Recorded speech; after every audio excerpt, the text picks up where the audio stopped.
Hey guys, welcome back to the AR YouTube channel. और अक्सर आपने देखा होगा जब कभी भी हेलीकॉप्टर गिरने वाला होता है, क्रैश होने वाला होता है, तो ये अनबैलेंस होकर गोल गोल घूमना शुरू कर देता है। पर आखिर ऐसा क्यों हेलीकॉप्टर गिरने से पहले गोल गोल घूमने लगता है? क्या हेलीकॉप्टर अपने आप घूमने लगता है या फिर पायलट ऐसा करते हैं ताकि सेफ लैंडिंग किया जा सके? आइए समझने की कोशिश करते हैं आज के इस वीडियो में।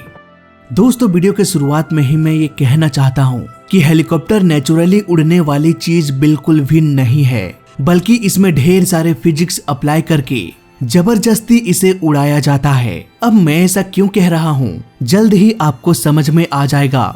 दोस्तों, आज के दौर के एडवांस प्लेन हो या फिर 100 साल पुराना प्लेन, सभी का डिजाइन पंछियों के डिजाइन पर ही आधारित है। पंछी अपने पंख फड़फड़ा के उड़ सकती है। इवन कुछ पंछी तो बिना पंख फड़फड़ाए ही कई किलोमीटर तक उड़ सकती है या कहें ग्लाइड कर सकती है। नेचर ने इन्हें इस तरह से बनाया है कि वो फ्लाई कर सकती है। देखा जाए तो प्लेन भी एक कॉपी है बर्ड्स का। अगर प्लेन भी पंख ना फड़फड़ाए, प्लेन का दोनों इंजन फेल हो जाए, तब भी ये पंछियों की तरह ग्लाइड कर सकता है और सैकड़ों किलोमीटर की दूरी तय करके सुरक्षित एयरपोर्ट पर भी लैंड कर सकता है। It means birds naturally fly कर सकती है और इससे मिलता जुलता हर एक ऑब्जेक्ट फ्लाई कर सकता है। इवन हमारा पेपर प्लेन भी उड़ता है।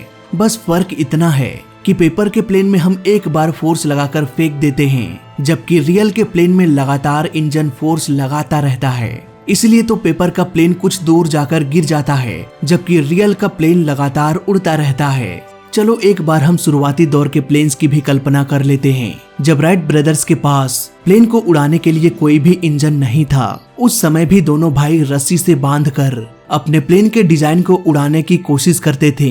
अब जरा आप एक बार हेलीकॉप्टर की कल्पना कीजिए। क्या हेलीकॉप्टर को इस तरह बिना इंजन के उड़ाया जा सकता है? अगर हम इसके इंजन को हटा दें तो क्या किसी भी एंगल से लगता है कि हेलीकॉप्टर का ये डिजाइन उड़ने के लायक है? अगर ऊंचाई पर कभी हेलीकॉप्टर का इंजन फेल हो जाए तो क्या ये प्लेन के जैसे आराम से किसी एयरपोर्ट पर सुरक्षित लैंड कर सकता है? वेल, आपका जवाब होगा नहीं। सच तो ये है कि हेलीकॉप्टर का डिजाइन उड़ने के लायक है ही नहीं। जबरदस्ती इसमें इंजन लगाकर, रोटर लगाकर न्यूटन के थर्ड लॉ का फायदा उठाकर हेलीकॉप्टर को उड़ाया जाता है। न्यूटन का तीसरा नियम ये कहता है कि every action has an equal and opposite reaction, यानी कि हेलीकॉप्टर का ब्लेड अगर घूमेगा तो उसके अपोजिट डायरेक्शन में हेलीकॉप्टर घूमना शुरू कर देगा। इसी घुमाव को तो रोकने के लिए हेलीकॉप्टर के टेल में भी एक रोटर लगा दिया जाता है ताकि ये बैलेंस कंडीशन में रह सके। बोइंग CH-47 तो आपने देखा ही होगा, जिसमें 2 रोटर लगा होता है।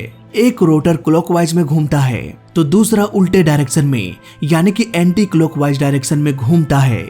यही वजह है कि ये बैलेंस कंडीशन में रहता है, न कि गोल गोल चक्कर लगाने लगता है।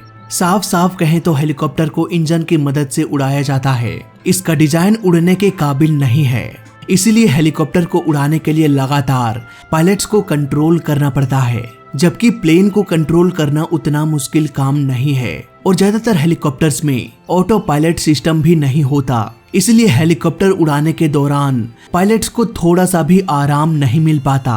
प्लेन के डिजाइन की वजह से पायलट्स अगर थोड़ा बहुत मिस्टेक भी कर दे तो प्लेन को कुछ भी नहीं होने वाला, लेकिन अगर हेलीकॉप्टर में अगर थोड़ी सी मिस्टेक हो जाए तो ये अनबैलेंस होकर क्रैश भी हो सकता है।